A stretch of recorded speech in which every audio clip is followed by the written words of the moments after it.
Bien, donc, bonjour à tous, je suis donc Jérémy Touzé, l'un des équipiers de MATLive. Alors, vous êtes ici dans le webinaire de formation dédié à l'Académie Nancy-Metz, dans lequel on va voir donc comment découvrir la ressource et voir ensemble comment on s'en sert. Eh bien donc, démarrons. Qu'est-ce que MATLive? Donc MATLive est un site internet, c'est une plateforme web, site internet, qui est au sens large dédié à l'enseignement et l'apprentissage des mathématiques au niveau collège et lycée. Aujourd'hui, on va spécifier donc sur le lycée général et technologique. C'est un outil donc, qui est à destination à la fois des enseignants et des élèves. Ça s'utilise en classe ou bien en devoir. Qu'est-ce que ça permet? Principalement, c'est autour des quiz et des exercices. En tant qu'enseignant, vous allez pouvoir trouver des contenus pédagogiques qui couvrent tout le programme scolaire, toutes les spécialités. Donc, vous allez pouvoir facilement créer des exercices, les donner aux élèves pour des réalisations en classe ou en devoir. Les élèves, eux, vont pouvoir réaliser ces activités sur tout support numérique, smartphone, tablette ou ordinateur. Et ça sert à différentes fins, on va dire, didactiques, pédagogiques. C'est notamment donc recommandé pour l'usage, pour travailler les automatismes. Ça convient pour les devoirs, les révisions, les évaluations, les séances de soutien, ou également la préparation aux épreuves. Très bientôt dans MATLive, vous trouverez des sections entières dédiées à la nouvelle épreuve de première. Donc, vous pourrez voilà, facilement faire travailler vos élèves et les préparer à cette nouvelle épreuve. Donc, je précise que c'est un outil qui est compatible GAR, que vous pouvez tous retrouver dans vos ENT. Voilà, donc, l'usage recommandé par le ministère et l'Académie est un usage GAR, donc via votre ENT, autant pour les enseignants que pour les élèves. Ce que l'on va voir ensemble aujourd'hui, c'est simplement, on va se mettre d'abord à la place d'un enseignant. Comment, en tant qu'enseignant qui souhaite faire travailler mes élèves sur certaines notions, je vais pouvoir créer une activité, créer des quiz, et on va voir, on va ensuite réaliser une exécution, comment on s'en sert, comment on le diffuse aux élèves, comment les élèves réalisent l'activité, et enfin, voir, une fois l'activité terminée, comment fonctionnent les bilans, comment on gère tous ces résultats, les statistiques, les corrections, etc. On pourra voir également dans un second temps le système de gestion des classes. MATLive permet effectivement de gérer ces classes. Vous pouvez donc, vos classes, vos groupes, sous-groupes, etc., attribuer des activités en fonction des classes et des groupes. Alors, je vais commencer par la création d'un quiz. Explication dans MATLive.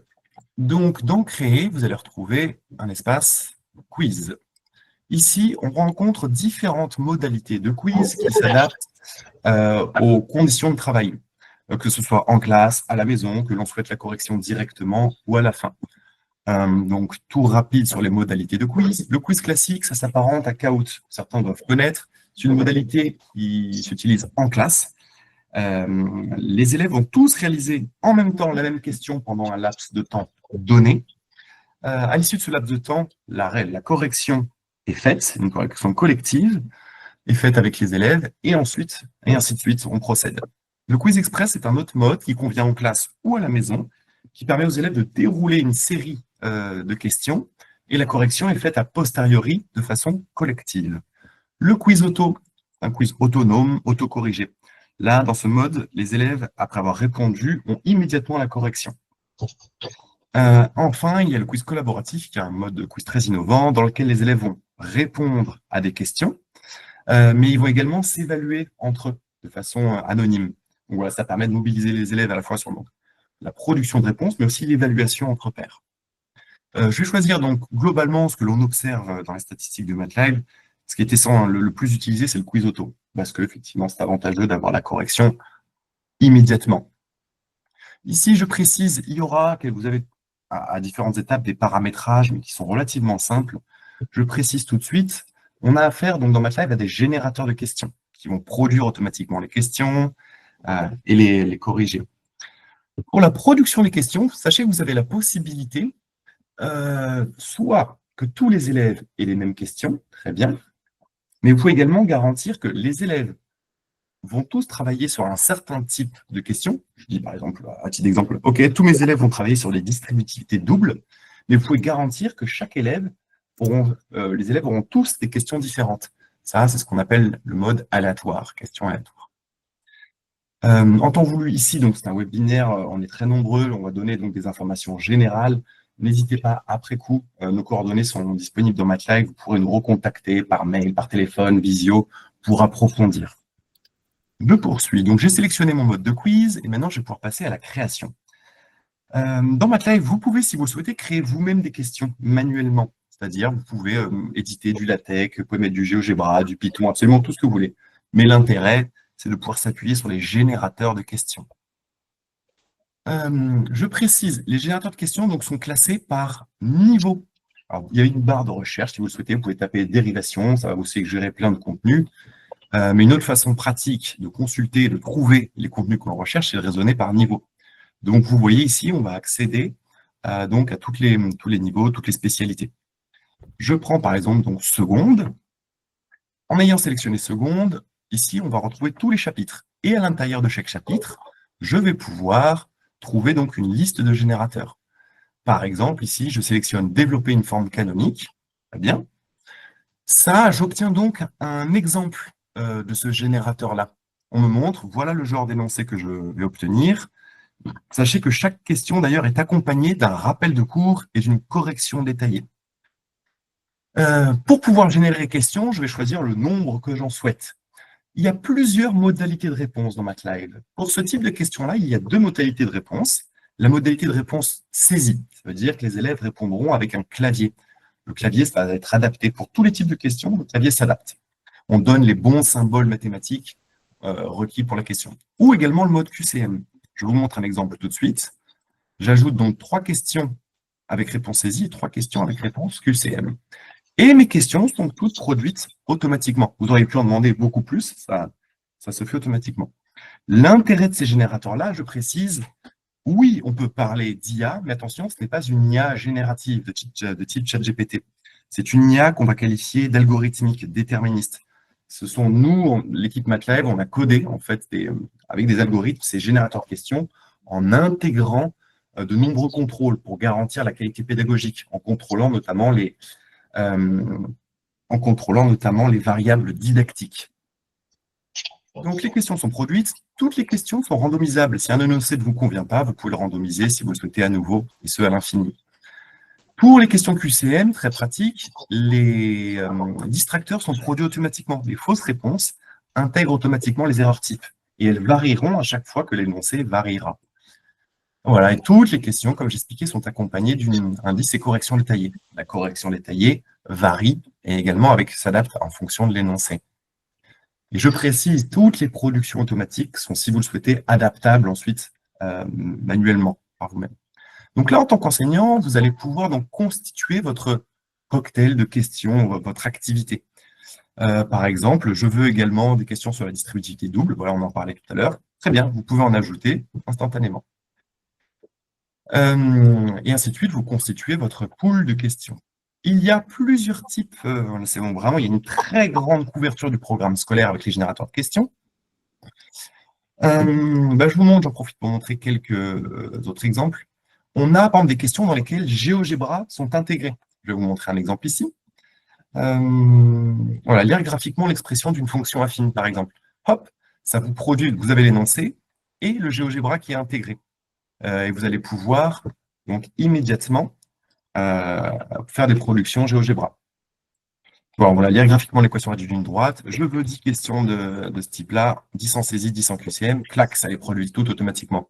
Vous imaginez donc le gain de temps pour faire ce genre d'énoncé. Ça peut être très chronophage de pouvoir faire des productions GeoGebra. Et là, ça va les produire automatiquement. Et ça, sous plein de choses. Vous pouvez avoir Thalès, tout un tas de choses. Et on a également des questions dans lesquelles les élèves vont devoir faire une production GeoGebra. Là, ici, on leur demande de tracer une droite à partir d'un point et d'un vecteur directeur. Vous avez l'énoncé. Et là, l'élève, donc, peu importe son type d'appareil, smartphone, tablette ou ordi, aura sur son appareil GeoGebra pour pouvoir répondre. Même principe que le clavier. Sur GeoGebra, on va adapter les outils fournis à l'élève pour qu'il puisse faire sa production, sa réponse. Ici, on ne va pas lui donner toute la palette complète d'outils requis.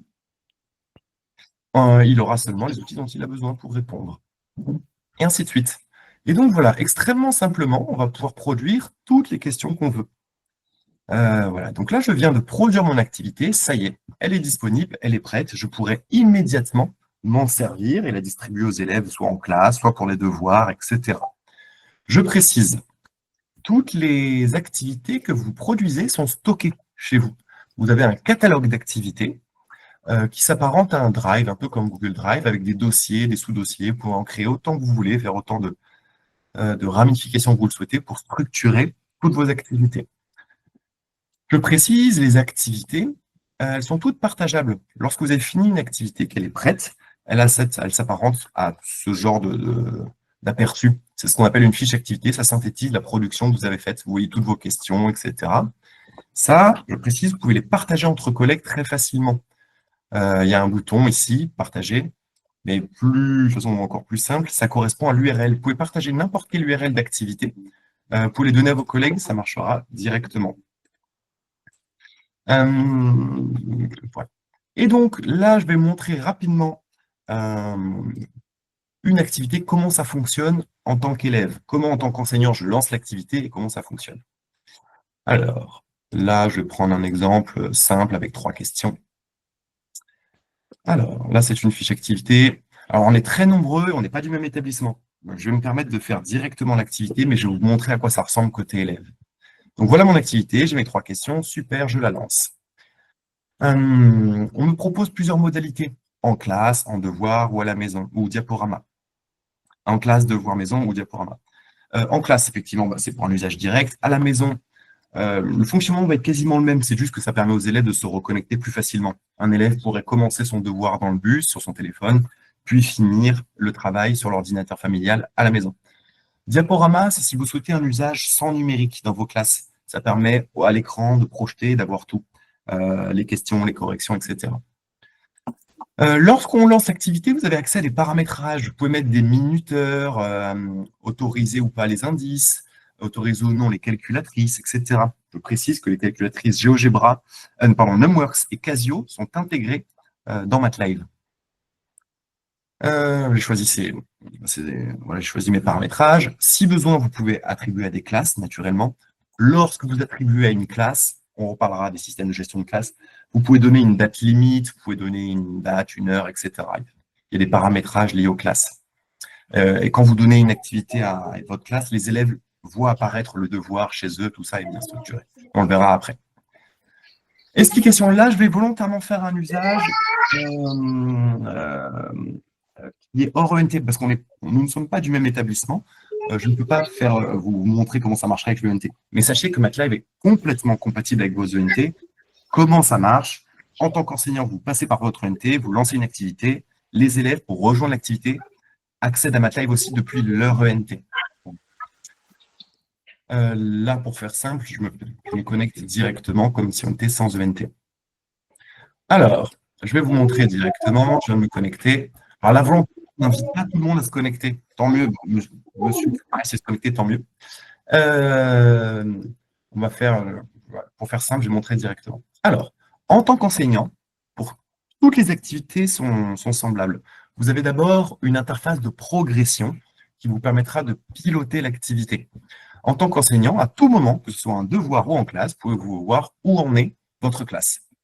Vous pouvez voir les progressions, je vois que certains participants ont commencé à avancer sur telle question. Vous auriez pu identifier qu'il y avait des difficultés. Vous pouvez aussi regarder par élève, dire OK, où en est ma classe, qui a des difficultés sur quoi, etc. Ça, c'est une interface qu'on va appeler progression qui est destinée au pilotage. Dans un second temps, quand les élèves auront avancé et réalisé l'activité, vous avez une interface bilan qui permet de tout récapituler. Vous avez les notes des élèves, vous pouvez voir les résultats par élève, les difficultés par question, etc. Vous avez une synthèse globale. Je vais maintenant montrer, pour que vous puissiez tous voir à quoi ressemble une interface élève.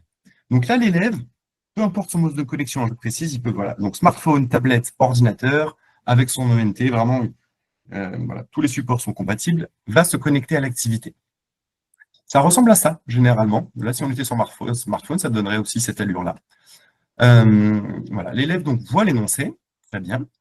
Ici, il dispose, s'il le souhaite, si vous l'avez autorisé, d'un indice, d'un rappel de cours. Ici, voilà, on indique qu'il fallait procéder telle façon. Ensuite, lorsque je réponds, je vais faire volontairement faux. On va, vu qu'on est dans un quiz autocorrigé, c'est un mode particulier de quiz, la correction arrive immédiatement. Si je me trompe, en tant qu'élève, j'ai immédiatement accès à la correction détaillée où on vient expliquer la façon dont il fallait procéder. Et ensuite, je passe à la question suivante. Ici, c'est une autre question qui n'est pas en réponse QCM cette fois-ci. Là, on avait paramétré une réponse dans laquelle les élèves vont devoir saisir des maths.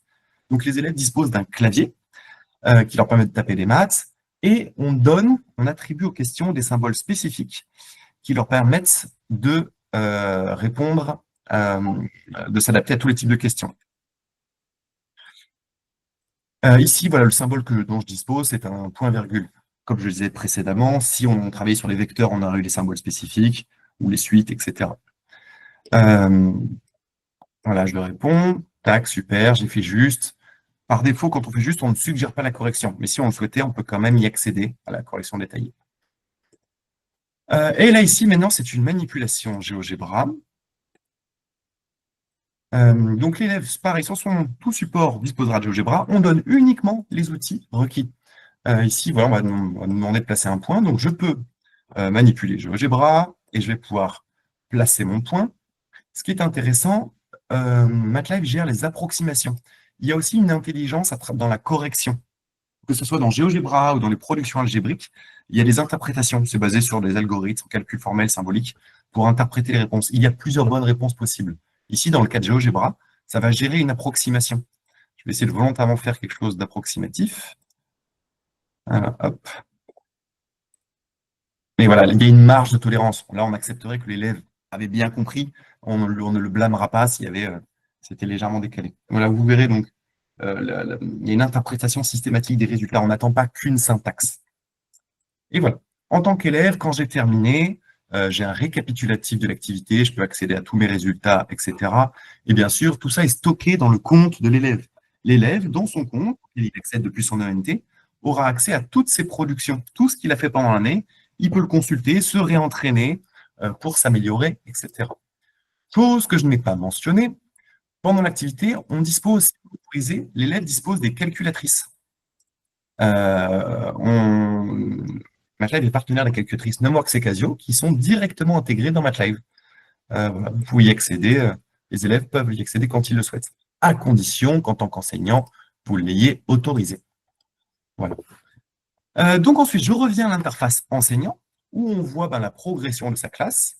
Là, on est toujours sur l'interface de progression pour voir quelle est la tendance, est-ce qu'il y a des difficultés, comment s'en sortent les élèves, etc.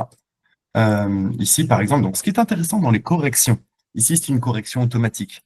Mais dans les corrections collectives, c'est très intéressant parce que MATLAB va pouvoir regrouper automatiquement les résultats communs. S'il y avait plusieurs élèves qui avaient fait la même réponse, qu'elle soit bonne ou mauvaise, c'est regroupé. Et ça vous indique directement combien d'élèves ont fait le même résultat. Et donc, ça me permet de débloquer d'un coup, simultanément, plusieurs élèves. Voilà. Par défaut, bien sûr, tous les noms d'élèves, les noms des élèves sont masqués. L'idée dans MATLAB, c'est de valoriser les erreurs. Et en temps voulu, en tant qu'enseignant, vous pouvez accéder au nom des élèves partout. Voilà. Donc, là, par principe, je vais volontairement mettre fin à l'activité. L'activité aurait pu aussi se terminer si tous les élèves avaient fini, ou bien si le devoir avait expiré. Voilà. Donc, je vais faire l'activité. Pardon pour ceux qui étaient en train de réaliser, j'avance sur la démonstration. Et ensuite, on accède au bilan. Dans ce bilan, on a un récap, on est allé très vite, on a un récap des données de tous les élèves. On peut trier par note, par exemple. Ça nous indique les tendances générales, où est-ce qu'il y a eu le plus de réussite, où est-ce qu'il y a eu le plus de difficultés. On a un classement par élève. On peut voir aussi toutes les questions, où est-ce que c'était le mieux réussi, où est-ce qu'il y a le plus de difficultés. Ah, le plus de difficultés, c'était ici, visiblement, d'accord, pourquoi, etc. Et enfin, vous pouvez exporter les notes dans un tableau Excel pour les envoyer sur votre ENT ou tout autre outil capable de recevoir les notes. Voilà donc pour la partie exécution. Et donc le système est relativement le même selon les modes de quiz. Voilà, là, la correction, dans d'autres modes de quiz, la correction est collective. Par exemple, quiz classique et quiz express. les élèves, vous allez pouvoir commenter avec tous les élèves la correction. Ensuite, donc voilà, on vient de voir un parcours. L'essentiel est là. Il y a ce parcours, donc comment on va créer une activité, comment très simplement en quelques clics, vous avez accès au générateur, vous pouvez trouver les contenus que vous cherchez. Là, je viens de taper en dérivation. On vient créer ces générateurs, très bien. Voilà. Ensuite, vous validez votre activité. Elle est enregistrée. Là, je vais volontairement vite. Votre activité est enregistrée. Super. Vous pouvez déjà la lancer et l'attribuer à une classe. Et après, c'est ce qu'on a vu, c'est l'interface de pilotage et d'exécution. Autre point, donc je poursuis volontairement et après on procédera aux questions. On est très nombreux, donc on n'aura peut-être pas l'occasion de répondre à toutes les questions, mais on tâchera de faire au mieux. Et je précise, je rappelle, vous trouvez nos coordonnées sur MATLAB, donc on sera disponible dès après cette visio-là, mais aussi toute l'année. Vraiment, vous pourrez nous solliciter autant que besoin par téléphone, mail, visio. Je poursuis sur la partie classe. Une fois que vous savez faire créer des quiz, une chose pratique à faire en face, ce sont les classes. Vous pouvez donc en fait créer vos classes. Comment ça fonctionne par ENT? Si la explication, normalement, si votre ENT votre établissement a bien fait son travail, lorsque vous allez vous connecter et ajouter une classe, toutes vos classes vont déjà être identifiées automatiquement. Vous n'aurez plus qu'à accepter ces classes-là. Et très bien, vos classes sont créées. Et pour que les élèves rejoignent les classes, idem, il leur suffit de se connecter à MATLAB via l'ENT et hop, ils vont peupler immédiatement les classes. Et en faisant ça, vous voyez du coup vos élèves qui peuplent votre classe. Et donc, c'est parti, vous pouvez leur attribuer des devoirs à la maison, etc., etc. Si jamais l'établissement n'a pas fourni, ça arrive et c'est courant que l'établissement n'ait pas eu le temps de renseigner les données, d'associer les données classes et groupes aux enseignants, il faut que vous créiez du coup une classe manuellement. Ajouter une classe. Voilà, donc il vous suffit de renseigner le nom, choisir un niveau, très bien. Lorsque cette classe est créée, vous allez disposer d'un code qui va permettre aux élèves de rejoindre la classe. Ici, voilà, j'ai créé une classe avec mon ENT. Mon établissement n'avait pas les données. Donc, pour que les élèves puissent rejoindre, je dois leur transmettre ce code classe qui est affiché ici. Il suffit de le copier-coller. Et côté élève, ça va ressembler à ça. Lorsque l'élève se connecte à son ENT dans MATLAB, on va dire bonjour Loïc Dupont, et hop, il a tout de suite un lien qui lui demande de rentrer son code classe. Et là, il va pouvoir rejoindre la classe, et c'est parti, il pourra lui attribuer les devoirs, etc. Il est possible que les élèves aient plusieurs classes pour des raisons de groupe, etc.